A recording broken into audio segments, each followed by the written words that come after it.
Hello. The New American Standard Bible, or NASB, Bible of choice for many people, and it is a good translation. Stands in the tradition of the King James Version, but has remedied many of its shortcomings. And so in this respect, it's similar to the New King James Version.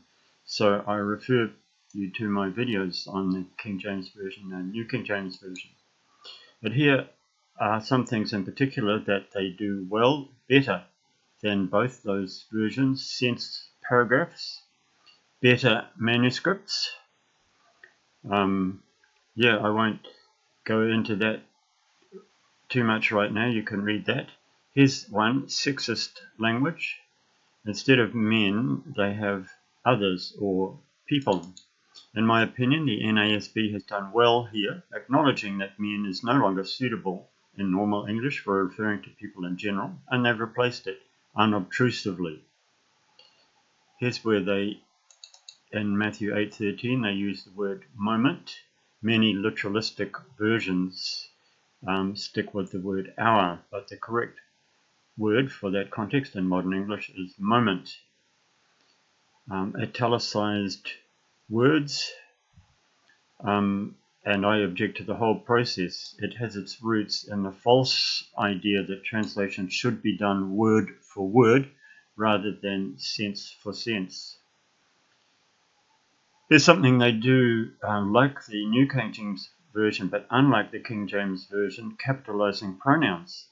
And as I said in the video on the New King James Version, good for fostering a reverent attitude, but certainly doesn't really work in this particular context, John 10:33. As for the King James Version and New King James, Jesus is made to address Mary Magdalene and those others as woman. While gune was an acceptable form of address in Greek, it's not in English, so the translation falsely makes Jesus speak rudely. Here we come to the expression stiff-necked, a kind of diagnostic test, because it's an over-literal translation of a Hebrew idiom. The point is that in normal English, a stiff neck refers to a physical condition, but in Bible English, it refers to a moral state. This is just a recipe for confusion.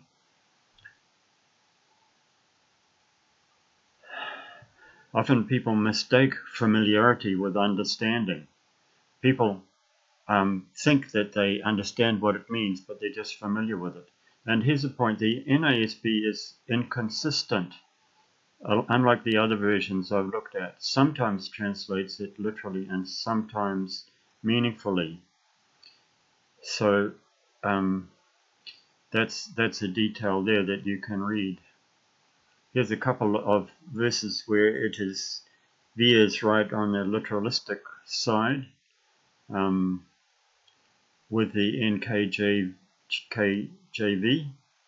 and the NIV has translated better, telling you what happened in plain normal English. Lake Galilee, the NASB, like the NKJV, doesn't conform those references to Galilee, but instead leaves this irrelevant geographical detail to just confuse their readers. In summary, I have to say that the NASB is the most inconsistent of the versions I have studied. It veers unpredictably between using good plain English and more often, unfortunately, being too much into Bible English. And I have to say, the result is confusion, and I cannot recommend it. Okay, so that's the end of that video. Please make any comments. If anybody happens to be watching this video and would like to make a comment, please make them below, and I will reply personally and individually to any comments I receive. Thank you.